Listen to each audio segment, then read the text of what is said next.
জোনাইত একেদিনাই দুটা ভয়ংকৰ পথ দুৰ্ঘটনা আহত 4জন দুজনক ডিব্ৰুগড়লৈ প্ৰেৰণ।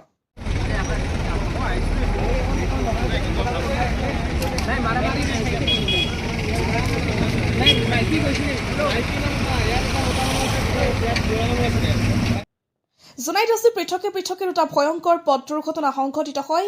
এই দুটা ভয়ংকৰ দুৰ্ঘটনাত 4জন ব্যক্তি গুৰুতৰভাৱে আহত হোৱা বুলি জানিব পৰা গৈছে। প্ৰথমটো দুৰ্ঘটনা সংঘটিত হয় জোনাই নেপালী তিনিআলিত অৱস্থিত 515 নং ৰাষ্ট্ৰীয় ঘাইপথত। জানিব পৰা মতে জোনাইৰ পৰা ৰুকছেন অভিমুখে গৈ থকা AS12AB 3332 নম্বৰৰ এখন বাইক আৰু AS22D 5085 নম্বৰৰ এখন স্কুটিৰ মাজত সংঘৰ্ষ হোৱাৰ ফলত এই ভয়ংকৰ পথ দুৰ্ঘটনাটো সংঘটিত হয়। আনহাতে একে সময়তে জোনাইৰ জোনকাৰেং 515 নং ৰাষ্ট্ৰীয় ঘাইপথত আন এটা পথ দুৰ্ঘটনা সংঘটিত হয়।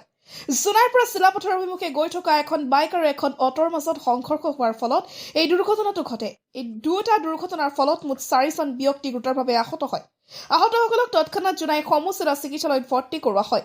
অৱশ্যে আহতসকলৰ ভিতৰত দুজনৰ অৱস্থা অধিক সংকটজনক হোৱাৰ বাবে উন্নত চিকিৎসাৰ বাবে ডিব্ৰুগড়লৈ প্ৰেৰণ কৰা হৈছে।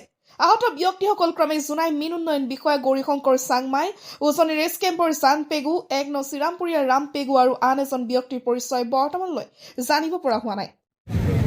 এইটো ডিভাইডাৰ আছে, তাৰমানে ইয়াত গাঁটা আছে, সেইটো মেইন প্ৰব্লেমটো এইটোৱে হ'ল, তাৰমানে এইটো ফিল আপ কৰি দিব লাগে। তাৰমানে বাইকখনে এইফালে আহি আছিলে, স্কুটিখন চিধাকৈ আহি আছিলে, সেইটো সময়তে তাৰমানে এক্সিডেণ্ট হৈছে। অৱস্থা একদম বেয়া, তাৰমানে চিৰিয়াছ কণ্ডিশ্যন আছে। এতিয়া 3জন আছিলে, বাইকখন 2জন আছিলে, স্কুটিত 1জন আছিলে।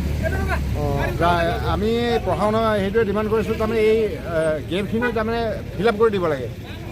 আৰু আজি হৈছে, আগন্তুক দিনতো হৈ থাকিব। বহুতখিনি তাৰমানে এক্সিডেণ্ট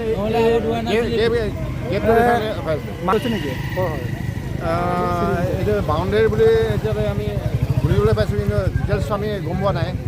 এই বিজয়বাৰী বাউণ্ডেৰী চাইডত বুলি ঘূৰিবলৈ পাইছোঁ, কিন্তু ডিটেইলছটো আমি এতিয়ালৈকে গম পোৱা নাই। মেডিকেল হস্পিটেলিষ্ট লৈ গৈছে মেডিকেললৈ। তাৰপিছত